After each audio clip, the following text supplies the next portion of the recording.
सध्या महागाईचा फटका सर्वसामान्य नागरिकांपर्यंत त्याच्या झळा ज्या आहेत ना त्या नागरिकांना बसत आहेत। आखाती देशांमध्ये युद्ध सुरू असल्यामुळे इंधनाच्या किमती वाढलेल्या आहेत, त्याच्यामुळे ट्रान्सपोर्टचा खर्च वाढलेला आहे आणि यामुळे सध्या पाहायला गेलं तर भाजीपाला असेल, दूध असेल यांच्या किमती देखील आता महागत आहेत। मी सध्या मंडईमध्ये आलेली आहे। इथे नेहमीच गर्दी असते, नागरिक जे असतात भाज्या घेण्यासाठी येतात, मात्र सध्या ही मंडई जी आहे ती ओस पडल्याचं आपल्याला पाहायला मिळते।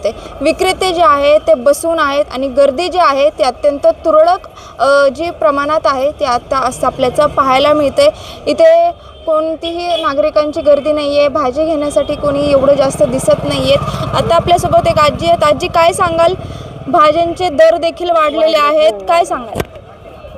सगळ्या भाज्यांचे दर वाढलेत। महागाई इतकी वाढली की सांगता येत नाही। खूपच ऊन असल्यामुळे माणसं बाहेर काही पडत नाहीत। झालं गेलं तर संध्याकाळी होतं।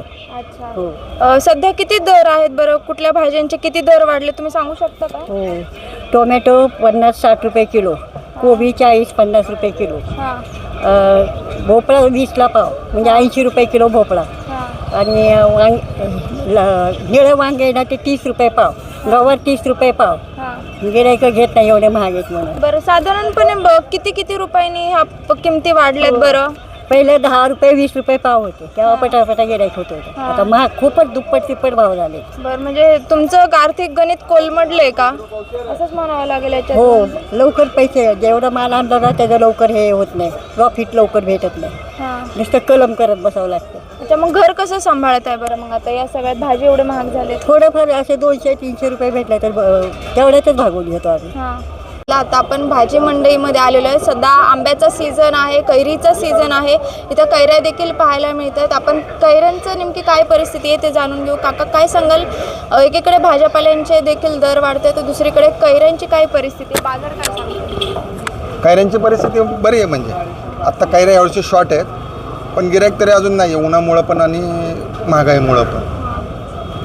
महागाईचा कितपत असा फटका बसतो? 50% फरक आहे। गिऱ्हाईक भांडवल करत असेल त्यावेळेस तुम्ही काय करता? आता आम्ही स्वतः कैऱ्यांचे पैसे पण होत नाही लवकर। कैऱ्या आमच्या खरेदी असते पण त्याच्यापेक्षा पण कमी भावात विकायला लागतात। मग त्यामुळे भांडवल करायला आज विकले की दुसऱ्या दिवशी आज विकणार, मग भांडवल होणार, मग दुसऱ्या दिवशी नफा होणार। आता महिना अखेर आहे, मग बाकीचं कसं? मग आता अजून बजेट कोलमडलेलं आहे, गिऱ्हाईकांचं पण कोलमडलं आहे, आमचं पण कोलमडलं आहे। त्यामुळे जास्त असं उठाव नाही असं कुठल्या भाजीपाल्याला, कुठलाच भाजीपाला हेच नाही, कुठलाही भाजीपाला। मग महिन्याच्या शेवटी जेव्हा तुम्ही गणित घ्यायला बसत असाल तेव्हा प्रॉफिट नफा 10,000-15,000 भेटणार, त्यावेळेस आत्ता यावेळेस 7,000-8,000 असेच भेटतात महिना। म्हणजे इतर भाज्यांसारखी देखील कैऱ्यांची परिस्थिती तशीच आहे। सध्या कैऱ्यांची परिस्थिती काय आहे हे आपण जाणून घेतले। आता आपल्यासोबत आपण नॉर्मल भाज्यांच्या काय रेट आहेत ते समजून थोडंसं घ्या। आपल्यासोबत आजी, काय सांगाल? कशी परिस्थिती आहे भाज्यांची बरं? एकदम गंभीर परिस्थिती आहे भाज्यांची। एवढ्या महाग भाज्या, आता गिऱ्हाईकं पण सांगतात एवढ्या महागाची भाज्या आम्हाला घ्यायला ते हे होईल, त्रास होतो। आणि सगळ्या ह्याच्यातच बजेट बसत नाही आहे चांगलं, बजेट बसत नाही आहे चांगलं। जे ठरलेलं होतं पहिलेचं तर ते त्याच्यापेक्षा जास्त हे व्हायला लागलं, त्याच्यामुळं पैसा माणसाला पुरणासा झाला आहे। भाज्या महाग जर स्वस्त झाल्या तर अजून सामान्य लोक घेऊन जातील ना भाज्या। काय लोक चटणीशी खात्यात, काय कशाशी खात्यात, मग ते बरं नाही वाटत ना।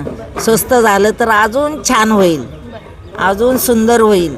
आता आपल्यासोबत एक आजी देखील आहेत। आजी, भाज्यांचे दर वाढलेले आहेत, कसं बरं तुम्ही गणित हाताळता? आपण गृहिणी आहात, कसं सगळं बजेट तुम्ही सांभाळताय? सांभाळतो म्हणजे आता काय, खायला तर लागतं, त्यामुळे आम्हाला घ्याव्याच लागतात भाज्या, कशा का असेना, पण आम्ही थोड्या का होईना घेतो, थोड्या प्रमाणात सुद्धा। मग जर एखादी भाजी खूपच महाग झाली असेल तर ती म्हणजे ती घेता नाही घेता काय? थोड्या प्रमाणात घेतो, मग ती थोडी घेतो। खूप आधी अर्धा किलो हवी असेल तर आम्ही 5 किलोमध्ये भागवतो, असं करतो। मग सध्या गणित कसं बसवताय? तुमचं गणित म्हणजे नक्कीच महागाईचा भडका तर खूप झालेला आहेच, पण आता तसंच गणित बसवावं लागतं काटकसर करून। नक्कीच आता आपण मंडईमध्ये आलो होतो, माझ्या आजूबाजूला बघितलं तर मंडई पूर्ण ओस अशी पडलेल्याचं आपल्याला पाहायला मिळतंय।